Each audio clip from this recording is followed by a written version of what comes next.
નમસ્કાર. તો કચ્છની રોડ ટ્રીપનો પ્લાન બની રહ્યો છે? જો હા, તો આ માહિતી બસ તમારા માટે જ છે.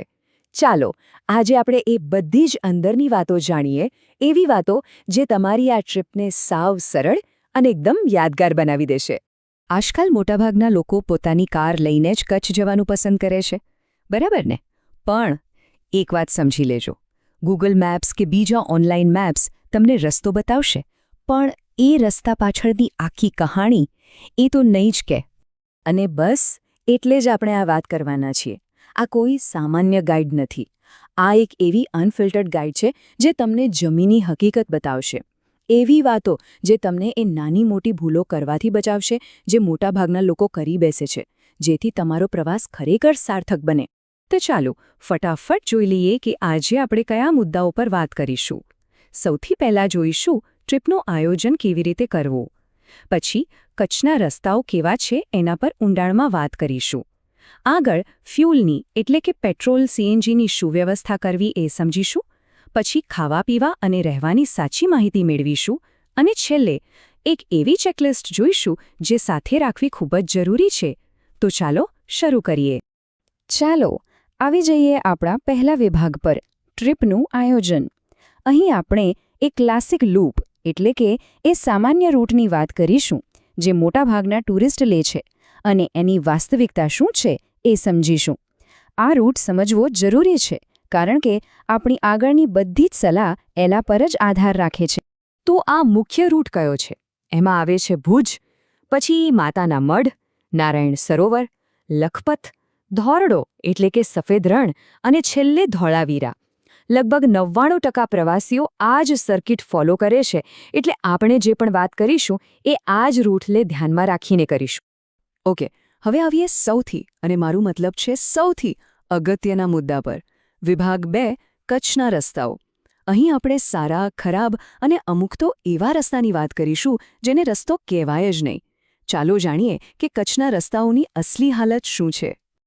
જુઓ, આમ તો કચ્છના મોટાભાગના રસ્તા ઠીકઠાક છે. જેમ કે સામખિયાળીથી ભુજનો રસ્તો મિક્સ છે, ક્યાંક સારો તો ક્યાંક ખરાબ. ભુજથી કોટેશ્વરનો રસ્તો તો ઘણો સારો છે. પણ આ બધામાં એક એવો રૂટ છે જેના માટે મારે તમને એકદમ ખાસ ચેતવણી આપવી પડશે. હા, આ ચેતવણી કોઈ નાની સૂની નથી. વાત છે એક 73 કિલોમીટરના સ્ટ્રેચની. એક એવો રસ્તો જે તમારી આખી ટ્રીપનો અનુભવ બગાડી શકે છે. આ જે લખ્યું છે ને એને જરા ધ્યાનથી વાંચો. લખપતથી ધોરડોનો રસ્તો એ એટલો ખરાબ છે કે એને રસ્તો કહેવો એ રસ્તાનું અપમાન છે. ત્યાં મોટા મોટા ટ્રક અને ડમ્પરનું જ રાજ ચાલે છે. એ લોકો રસ્તાની વચ્ચેથી જ ચાલશે અને નાની ગાડીવાળાએ પોતાની ગાડી રસ્તા નીચે કાચી માટીમાં ઉતારીને જ તેમને રસ્તો આપવો પડે છે. એટલે એક જ સલાહ છે, અને એને ગાંચ બાંધી લેજો. આ રસ્તો ભૂલથી પણ લેતા નહીં, બિલકુલ નહીં. ચાલો, રસ્તાની વાત તો થઈ ગઈ. હવે બીજી સૌથી મોટી ચિંતા પર આવીએ. વિભાગ 3 ઈંધણ એટલે કે ફ્યુઅલની વ્યવસ્થા. અને હા, જો ગાડી સીએનજી પર હોય તો આને સર્વાઇવલ સ્ટ્રેટેજી જ સમજજો, કારણ કે અહીં પ્લાનિંગ વગર જરા પણ નહીં ચાલે. તો સીએનજી ગાડીવાળા મિત્રો માટે આ એકદમ સિમ્પલ 3 સ્ટેપ પ્લાન છે. ધ્યાનથી સાંભળજો. સ્ટેપ 1, નખત્રાણા પહોંચો એટલે સીએનજી ટાંકી ફૂલ કરાવી જ લેવાની. આ તમારો છેલ્લો ભરોસાપાત્ર પોઈન્ટ છે. સ્ટેપ 2, આગળ જતાં દયાપરમાં સીએનજી મળી શકે છે, પણ એના માટે 8 કિલોમીટરનો ડાયવર્ઝન લેવો પડશે. અને સ્ટેપ 3, જો કિસ્મત ખરાબ હોય અને દયાપરમાં સીએનજી ન મળે તો બિલકુલ રાહ જોયા વગર પેટ્રોલ ભરાવી લેજો. એમાં જ શાણપણ છે. અને આ આંકડો અને મગજમાં બરાબર ફિટ કરી લેજો. 106 કિલોમીટર. ખાવડાથી બાલાસર વચ્ચે આટલા લાંબા વિસ્તારમાં તમને એક પણ ફ્યુલ પંપ નહીં મળે. વિચાર કરો, જો અહીં ફ્યુલ ખતમ થઈ ગયું તો? એટલે પ્લાનિંગમાં સહેજ પણ ચૂક થઈ તો રસ્તા વચ્ચે અટવાયા સમજો. આ બધા કારણોસર જ આપણે એક ગોલ્ડન રૂલ બનાવ્યો છે. અને એ છે, ભલે તમારી સીએનજી ટાંકી કાંઠે કાંઠ ભરેલી કેમ ન હોય, ગાડીમાં ઓછામાં ઓછું 100 કિલોમીટર ચાલી શકે એટલું પેટ્રોલ રિઝર્વમાં રાખવું ફરજિયાત છે. આ નિયમ તોડવાનો વિચાર પણ કરતા નહીં. ઓકે, રસ્તા અને ફ્યુઅલની ચિંતા પતી. હવે વાત કરીએ પેટ પૂજા અને આરામની. વિભાગ 4 ખાવા પીવા અને રહેવાની વ્યવસ્થા. અને અહીં આપણે સોશિયલ મીડિયા અને બ્લોગ્સમાં ફેલાયેલી ઘણી માન્યતાઓ અને વાસ્તવિકતા વચ્ચેનો ભેદ પારખીશું. તો ફરક એકદમ સ્પષ્ટ છે. જુઓ, એક બાજુ છે સ્માર્ટ અને બજેટ ઓપ્શન્સ, જેમ કે માતાના મઢ કે રવેચી મંદિરમાં મફત રોકાણની સગવડ છે. હા, સુવિધાઓ બેઝિક હોય છે.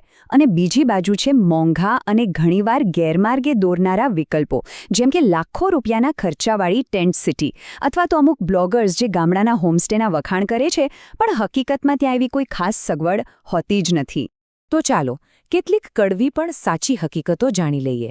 પહેલી વાત, માતાના મઢમાં તમને રૂમ મળશે, પણ એ ફક્ત રાત્રે આરામ કરવા માટે જ, અને સવારે બરાબર 8 વાગે ખાલી કરી દેવો પડશે. બીજી વાત, રવેચી મંદિર જેવી મફત જગ્યાઓ એકદમ સાધારણ હોય છે, જે કદાચ દરેકને ન ફાવે. અને ત્રીજી અને સૌથી મહત્વની વાત, મહેરબાની કરીને રસ્તામાં ક્યાંક કંઈક મળી જશે એવા ભરોસે નીકળતા નહીં, કારણ કે વિકલ્પો બહુ જ ઓછા છે. અને હવે આપણે આવી ગયા છીએ આપણા અંતિમ પડાવ પર. વિભાગ 5, એકદમ જરૂરી ચેકલિસ્ટ. આને તમે તમારી ફાઇનલ બ્રીફિંગ સમજી શકો છો. આ એ વસ્તુઓ છે જેની તૈયારી વગર કચ્છની રોડ ટ્રીપ પર નીકળવું એ ભૂલ ભરેલું સાબિત થઈ શકે છે. તો ચાલો આ ફાઇનલ ચેકલિસ્ટ પર એક ઝડપી નજર કરી લઈએ. નંબર 1, તમારી ગાડીની કન્ડિશન, ખાસ કરીને ટાયર, એકદમ પરફેક્ટ હોવા જોઈએ. 2, ભૂજ પછી રાત્રે ડ્રાઇવિંગ કરવાનું વિચારતા પણ નહીં. 3, મોટાભાગના વિસ્તારોમાં મોબાઈલ નેટવર્ક નહીં જ મળે એની માનસિક તૈયારી રાખજો. 4, ગૂગલ મેપ્સ જે સમય બતાવે એમાં ઓછામાં ઓછા 3-4 કલાક ઉમેરીને ચાલજો. અને 5, ખાવા માટે નાસ્તો, પાણી, ઠંડી માટે ધાબળા અને મચ્છરોથી બચવા માટે કોઈ દવા, આ બધું સાથે પેક કરી જ લેજો.